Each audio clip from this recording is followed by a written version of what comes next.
जय महाराज, हर हर महादेव, जय गुरुदेव। साधकों, आप सभी का स्वागत है आपके अपने चैनल तंत्र सिद्धि संस्थान में। साधकों, आज हम आपको नवरात्रि की एक विशेष खप्पर सिद्धि साधना देने जा रहे हैं। भैरव जी द्वारा रचित है ये, भैरव जी की साधना है ये। अब भैरव जी की साधना इच्छा रखकर ही मन में करनी चाहिए। अगर आपके अंदर इच्छा शक्ति है और आप चाहते हैं तो सही से करें, पूर्ण विधान से करें। जरा सी भी गलती भैरव जी की साधना में नहीं कर सकते हैं आप, क्योंकि यह सकाम साधना है। आपको अपने मन में कोई इच्छा रखकर साधना करनी होगी। जिस इच्छा को आप सिद्ध करना चाहते हैं, जो इच्छा आपका कार्य है, जो आप पूरी करना चाहते हो, ऐसी शिक्षा मन में जो पूरी ना हो रही हो, मनवांछित कार्य की इच्छा मन में आप रख लीजिए। उसके पश्चात आपको साधना करनी। आपको इनकी साधना रात्रि में ही करनी चाहिए। और रंग की बात की जाए तो आप तो सब जानते हैं, भैरव जी को काला रंग बहुत प्रिय है, अत्यंत प्रिय है। और एक और चीज़ इसमें एक नोट पॉइंट के रूप में आप समझ लें कि देखिए, रात्रि को 11:55 के बाद ही साधना को करें। ध्यान रखें, अगर वो अमावस्या की रात्रि मिल जाती है, वैसे तो अमावस्या मिलेगी नहीं, अब इसमें नवरात्रि में कहाँ ही अमावस्या मिलेगी, है ना। सामान्य अगर आप बिना नवरात्रि की साधना करना चाह रहे हैं तो अमावस्या की रात्रि, ठीक है, या तो रविवार की रात्रि, ठीक है, या तो शनिवार की रात्रि जहाँ पर रविवार लग रहा हो। ये 3 ऐसे समय हैं जब आप साधना कर सकते हैं। अभी हम नवरात्रि विशेष दे रहे हैं तो आज के हिसाब से साधना हम बताएंगे। एक और नोट आप समझ लें कि अगर आप तामसिक साधना कर रहे हैं तभी आप शराब अर्पित करिए, नहीं तो इन सब चीज़ों से दूर रहना चाहिए। शराब चढ़ाना तो ठीक है, पर अगर आप मांस चढ़ाएंगे तो वह तामसिक रूप ले लेते हैं। जो शिव स्वरूप भैरव जी हैं वह स्वयं इनका भोग नहीं लेते, उनके सेवक इसका भोग लेते हैं। भूत प्रेत पिशाच यही आपका भोग लेते हैं जब आप मांस चढ़ाते हैं। और आपके काम करते केवल मंत्र भैरव जी का होता है, लेकिन करता कौन है? करते वही करेंगे। अगर आप तामसिक साधना कर रहे हैं तो ही आप इन चीज़ों को ध्यान रखें। और तामसिक साधना तभी व्यक्ति कर सकता है जब उसने ठीक ठाक अघोर पद्धति में साधनाएं की हों। और ना भैरव जी की डायरेक्ट तामसिक साधना करना व्यक्ति के लिए बहुत कष्टकारी हो सकता है। विश्व का ऐसा कोई व्यक्ति नहीं है जो भैरव जी से उनकी रक्षा कर सके।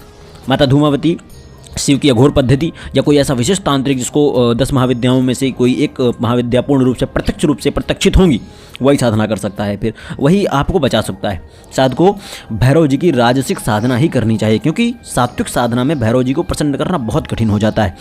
राजनीतिक और राजसिक सिद्धि, राजसिक यानी कि जिसको राजा के गुण पाना हो, राजनीतिक प्रबलता पानी हो, वो राजसिक सिद्धि करे। और यह भी बड़ी होती है, मुश्किल होती है, पर सात्विक साधना से तो आसान ही है और राजसिक सिद्धि जल्दी हो जाती है और आपका परलोक भी नहीं बिगड़ता है। लेकिन तामसिक साधना अगर आप करते हैं तो आपका प्रारब्ध बिगड़ जाता है, आप सही नहीं कर पाते लोगों को। तामसिक साधनाओं में भूत प्रेत पिशाच आपके साथ जुड़ जाते हैं उनके मंत्रों की वजह से, इसलिए आपको इष्ट मंत्र की अलग से साधना करनी होती है, नहीं तो ऐसी शक्तियाँ आपको अपने लोक में खींच लेती हैं। साधकों, एक और चीज़ ध्यान रखना है, भैरव जी को आप रविवार को खीर का भोग अवश्य दें, सोमवार को मोदक। ये देखिए, नवरात्रि में जब आप जिस दिन साधना इसको कर रहे हो उस हिसाब से मैं भोग आपको बता देता हूँ, ठीक है। रविवार को खीर का भोग, और ध्यान रखें थोड़ा सा तिल डाल देंगे खीर में तो उत्तम रहेगा। सोमवार को मोदक, मंगलवार को गुड़ से बनी लपसी का भोग देना चाहिए, बुधवार को दही बड़ा, बृहस्पतिवार को बेसन के लड्डू, शुक्रवार को चना चैन, और अगर शनिवार के दिन साधना कर रहे हैं तो उड़द के दाल के पकौड़े भोग में आप दे सकते हैं। बहुत उत्तम ये सारे साधना का भोग विधान है। साधकों, देखिए, सेव गुड़ पापड़ भी दे सकते हैं। अगर आप साधना में काले कुत्ते को रखकर साधना करेंगे जो पूरी तरह से काला हो, आप उसे खाना खिला सकते हैं। अगर इस प्रकार से आप इस साधना को संपूर्ण करते हैं तो आपको सफलता अवश्य मिलेगी, क्योंकि भैरव की पूजा के बाद उसी स्थान पर आपको भोग भी ग्रहण करना होता है। जो आपके भोग से बचे उसे काले कुत्ते को खिला देना चाहिए। उसी जगह पर भैरव साधना में आपको तेल का दीपक जलाना है। सरसों का तेल हो, थोड़ा सा सरसों भी अंदर डाल दिया जाए तो उत्तम रहेगा। और गूगल की धुनी भी देनी होती है, गूगल, और आप थोड़ा सा सरसों भी उसमें डाल सकते हैं गूगल के साथ में, ठीक है। जलाने के लिए थोड़ा सा तिल भी डाल सकते हैं गूगल के साथ में। उनके यंत्रों का भी आपको बेहतरीन तरीके से धुनी देनी है और ध्यान रखना चाहिए। इस साधना के लिए रुद्राक्ष या काले हकीक की माला का प्रयोग कर सकते हैं। अगर आप अमावस्या को कर रहे हैं तो बिल्कुल काला हकीक ही इस्तेमाल करें। रविवार की रात्रि कर रहे हैं नवरात्रि के अलावा तो आप काला हकीक ही इस्तेमाल करें। लेकिन अगर आप नवरात्रि में कर रहे हैं तो मेरी आपसे ये गुजारिश रहेगी कि आप रुद्राक्ष की माला का प्रयोग कर सकते हैं, जो प्राण चैतन्य हो तांत्रिकी रूप से, ठीक है। अगर आप तामसिक नहीं कर रहे हैं तो रुद्राक्ष कर लीजिए। अगर तामसिक का इस्तेमाल कर रहे हैं तो आप रुद्राक्ष नहीं, फिर काली हकीक का ही इस्तेमाल करें। काले कपड़े पहनने हैं, आसन भी काले कलर का होगा, तेल का दीपक जलाना है जो अखंड रूप से जलना चाहिए। अगर नहीं जला सकते हैं तो जब तक आपकी साधना चले तब तक आपको दीपक जलाकर रखना ही होगा। एकांत स्थान में साधना की जाएगी। अगर आप परिवार के साथ रहकर साधना करेंगे तो उनको भी अनुभव होंगे और वो भी डरने लग सकते हैं, इसलिए हो सकता है कि ऐसे में आपकी साधना पूर्ण ना हो पाए।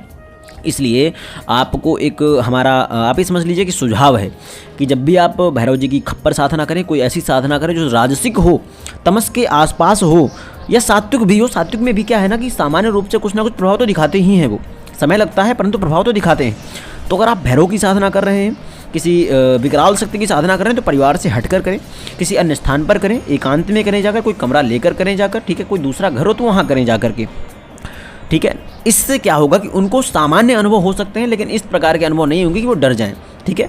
भैरव जी की खप्पर साधना का मंत्र, इसी मंत्र में जो आपको मैं बताने वाला हूँ, उसकी रोज़ एक माला करनी है। नवरात्रि के आखिरी दिन आपको हवन करना होगा, लास्ट में स्वाहा लगाकर हवन करें। काले तिल से करेंगे तो उत्तम रहेगा। जब इस प्रकार से कर लेंगे आपको सिद्धि प्राप्त हो जाती है। आप देखिए, एक और चीज़ मैं बता दूं आपको कि जो ये, क्योंकि हो सकता है लेट वीडियो पहुंच रहा हो आपके पास में, तो आज पंचम एकंद माता का दिन कल है। आप कल से साधना शुरू कर सकते हैं और अमावस्या तक साधना कर सकते हैं, या रविवार से शुरू कर अगले रविवार तक कर सकते हैं, यानी 7 दिन। आप चाहें तो आप अमावस्या से लगा करके अगली अमावस्या तक भी इस साधना को निरंतर कर सकते हैं। मंत्र जो अभी आपको देंगे उसी मंत्र का आपको साधना करनी है, उसी मंत्र से आपको हवन करना है, ठीक है। कैसे करना है हवन मैंने बताया। अभी नवरात्र जैसे जब आपका अंतिम दिवस हो तो आपको लास्ट में उसी मंत्र के स्वाहा लगाकर हवन करना है, काले तिल से हवन करना है, ठीक है। मंत्र क्या है? शतनाम आदेश गुरुजी को आदेश। ओम गुरुजी खप्पर धरती खप्पर आकाश, खप्पर 3 लोक में करे निवास। पहला खप्पर ओंकार का, दूसरा खप्पर सिद्धों का, तीसरा खप्पर धरती सारी, चौथा खप्पर की ज्योति प्रकाश। कौन खप्पर आटे घाटे, कौन खप्पर ब्रह्मा बाटे, कौन खप्पर खाए खीर, कौन खप्पर उधारे शरीर। चांदी खप्पर आटे घाटे, सोना खप्पर ब्रह्मा बाजे, जहरी खप्पर खाए खीर, मिट्टी खप्पर उद्धारे शरीर। खप्पर में खाए मसान में लेटे, काल भैरव जी की पूजा। कौन मेटे राजा मेटे, पाठ से जाओ योगी मेटे, योग ध्यान से जाए। प्रजा मेटे दूध पूत से जाए, काल भैरव में कपले।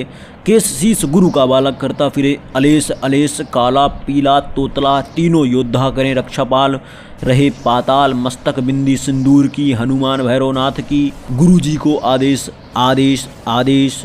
देखिए इतना बड़ा मंत्र है, इसीलिए मैंने एक माला मंत्र जाप केवल कहा है आपको। जब आप इसकी हवन करें तो इसी माला में एक माला हवन, या आप दशांश हवन कर सकते हैं कि आपने मान लीजिए 15 दिन साधना की, ठीक है, 15 माला हो गए। अब 15 माला का दशांश क्या होगा? 2 माला आप कर दीजिए, ठीक है। 2 माला का हवन आप कर सकते हैं। 2 माला का हवन ना ही हो पाए तो कम से कम एक का ही कर दें, हवन तो करना है।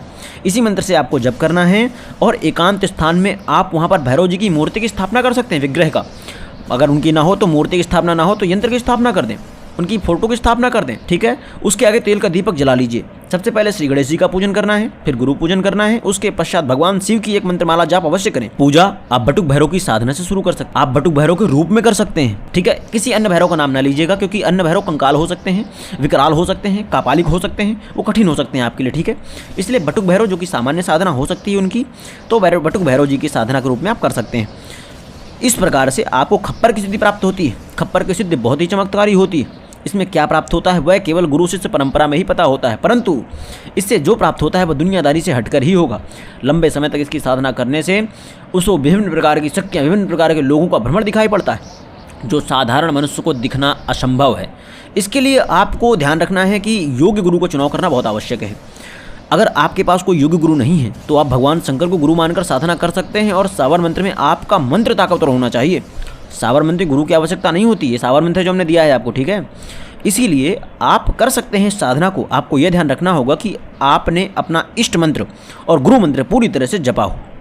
उसके पश्चात ही आप कोई रक्षा करेंगे, ताकि विशेष परिस्थितियों में जब आपके ऊपर भूत प्रेत पिशाच हावी होने लगते हैं और आपको परेशान करने लगें, तो आपके पास गुरु मंत्र नहीं है तो भैरव जी के आने से पहले ही वह आपके पास आकर आपको परेशान करेंगे, आपको साधना से हटाने की पुरजोर कोशिश करेंगे।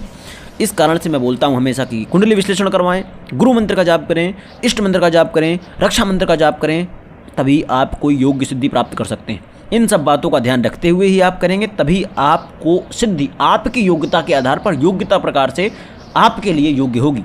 हर प्रकार से आप ब्रह्मचर्य की रक्षा करेंगे या विशेष प्रकार की कामना के लिए साधना की जा सकती है, जो आपकी प्रत्येक मनोकामनाओं को पूर्ण करने की क्षमता रखती है। साधकों, इसी साधना संपूर्णता के साथ हम आपसे विदा लेते हैं। आशा करता हूं कि आपको भैरव खप्पर सिद्धि पूर्ण रूप से समझा पाया होगा। इसका मंत्र अगर आप चाहते हैं व्हाट्सएप पर संपर्क कर सकते हैं। मंत्र आपको डिस्क्रिप्शन पर भी हम कोशिश करेंगे लिख कर दे दें, या तो पिन कमेंट पर होगा। जय महाकाली, हर हर महादेव, जय गुरुदेव।